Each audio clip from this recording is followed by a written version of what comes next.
Thank you, Mr. Speaker. And finally, for our last pro debate, for pushing the green button, I'm going to yield to Representative Moskowitz. Representative Moskowitz in debate. Thank you, Mr. Speaker. You know, I understand that this is a tough issue. And I understand, like I said in committee, I said that this was not a good bill. I said that this was a great bill. But I understand that it is not perfect. And I understand that there potentially may be issues with retroactivity. And I understand, as Representative Edwards said, that if we are reading about 65-year-old women who haven't worked in 30 years, that I know Representative Workman will be back here fixing that issue. I said, but, you know, I said in committee that this debate that we're talking about the wife versus the husband, the obligor versus the obligee, the payor versus the payee, is the wrong debate. I grew up in a divorced household. My parents got divorced when I was 8 years old.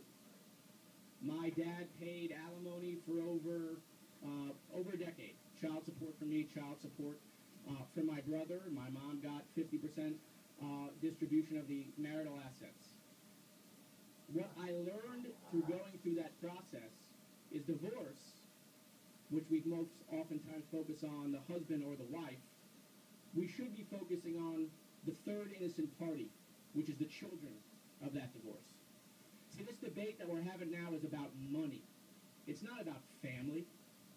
Let me tell you something. My parents did not have a pleasant divorce.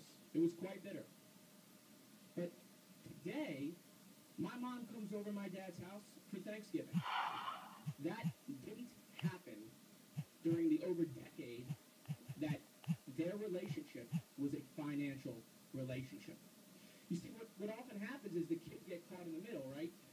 I'm paying your mom all this money, or dad's paying mom all this money. So when I need a new car, who do I go to the new car? Dad, can I have a new car? Well, no, because I pay your mom all that money. Mom, can I have a new car? No, because your dad's the one who makes all that money. And the kids are often caught in the middle. I have met with so many families through this process, and I don't want to hear his story or her story. I want to hear how it's affecting their children. And oftentimes the children get split between having to take a side with the mother or the father. One child doesn't speak to the other parent. And this is because the healing process cannot happen. It's because the financial relationship builds animosity between the spouses, and it boils down to the children. You see, my mom didn't graduate college. She didn't have a 4-year degree. She hadn't worked in over 15 years. But she took the money from alimony that she knew was going to end at some point in time, and she went out and bought a business. Had never run a business before. She went out and bought a business. She sold that business, went out and bought another business. And she recently sold that business last year. I cannot imagine what my family would be like if my dad was still writing those checks to my mom. I just couldn't imagine it. We never spent time as a family when that financial relationship was in place. It was only after the financial relationship ended that my family was able to move on and heal. You know, listen, I understand that the other side of this, and that this may be viewed as anti-women.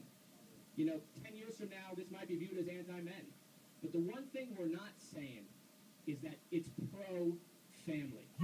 Thank you, Mr. Speaker.